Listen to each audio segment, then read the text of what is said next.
Komið sæl og velkomin á Hótel Valaskjálf á Egilsstöðum. Ég hef fengið sjálfan hótelstjóran, hóteleigandan og kokkinn Þráinn Lárusson til þess að ljúka þessum þætti með mér. Velkomin Þráinn. Takk fyrir. Mig langar að ræða við mat, jólamat. Hvað megum við alls ekki gera á jólunum varðandi mat? Þetta er nokkuð alltaf stór spurning. Ég held reyndar að við mögum kannski passa okkur að fara ekki langt út fyrir hefðina. Það er að segja, jólin eru svo mikil nostalgía. Að ég held að innst inni eru við kannski ofta að endurlifa bernsku okkar oft á tíðum eða slíkt. Og ég held að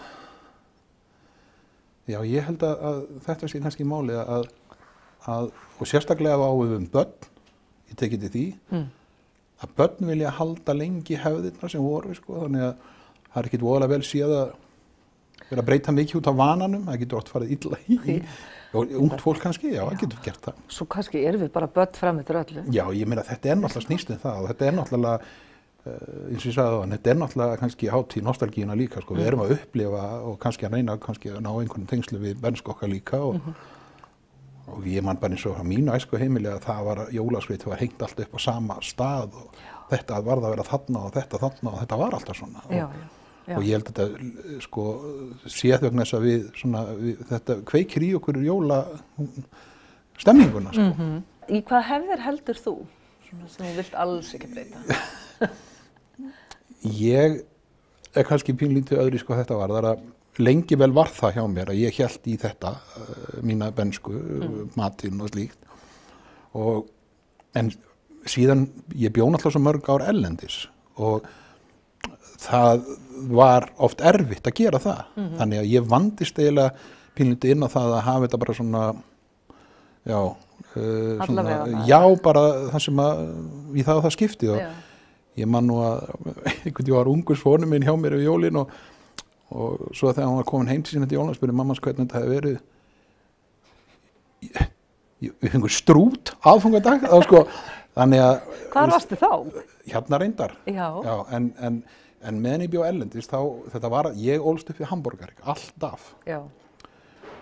En prófaði að finna svoleiðis í Egyptalandi. Það var ekki...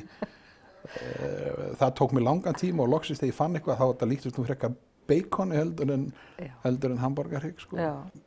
Fyrir mér þá er aðventan alltaf sterkust líka. Það er aðdragandi jólan er svo mikið og ég man að þið öllu fyrstu ári sérstaklega sem ég var erlendis þá fannst mér það oft erfiðast. Heimþráin var kannski mest í aðdraganda jólana en ekki kannski endilega yfir aðfangadagskvöldi. Það var þannig. Er ekki bara dálítið mikið atriði að við kunnum að njóta aðventunar? Jú, ég held það og ég held að það, eins og ég sagði, það er svo stór partur af þessu og ég held að fólk eigi kannski snúa sér frekar að því að njóta heldur en að vera að stressa sig eitthvað upp. Heldur en að neita. Ég er svo löngu komin yfir það. Já. Þú er svo þroskaður. Nei, ég segi það nú ekki. Ég get alveg sagt þér það, eftir að ég fór að vera með alltaf þessi jólahlaðborð og náttúrulega búin að vera með það núna í 10 ár. Já. Og þetta er heljarinn að vinna og þegar maður er búið með síðasta jólahlaðborði, þá vill maður ekki alveg kannski fara heim og borða jólamatinn, þá var það frekar bara fara heim og draga fyrir og fá sér eitthvað létt, en ég held samt að þetta sé, alltaf þessi partur af svona nostalgíu sem við erum alltaf að upplifa. Ég stundu sagt, ég gerði einu sinni smásögu, það vantaði smásögu í blað sem ég held að hvort það var eitthvað staðar, ég man ekki hvaða blað, þetta spurði mig einhverja sögu og vildi að ég færi að koma með eitthvað með mat, ég sagði nei, ég skal skrifa fyrir einhverju sögu hérna og saga hér þegar mamma eyðilagði jólin. Og þá snerist þetta það að þegar ég ólst upp, mín jól voru alltaf þannig, það var alltaf sami maturinn og á þeim tíma var náttúrulega matur eldaður alveg nánast í döðlur og Hamborgarhryggurinn var þannig að það líka að það dró niður í rakasti í stofunni þegar hann var borinn fram þannig að og það var alltaf aspasúpa á undan og gerða þennan svona hátt sem að þá var nú gjörnan, það var svona pakki og svo dós og rjómi og eitthvað slíkt Svo eftir ég fór að læra matreiðslu og mamma var alltaf að fá upplýsingar hjá mig þetta og hitt og svona hvernig á að gera hlutin og ég náttúrulega eðlilega svaraði því eins og góður sonur, sko.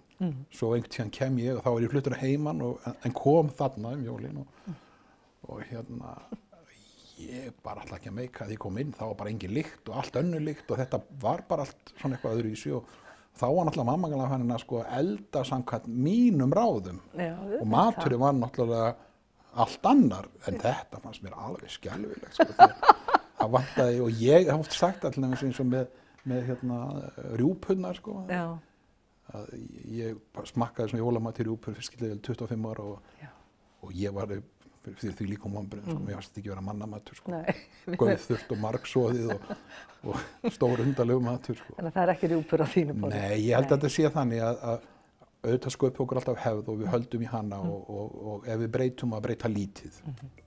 Er það ekki bara fín lokaord, breyta lítið og hafa þetta svolítið bara eins og þetta var? Já, ég held það, það er ekki að þessu hefðin einu öðru. Ef ekki bara svo að njóta aðvendunar?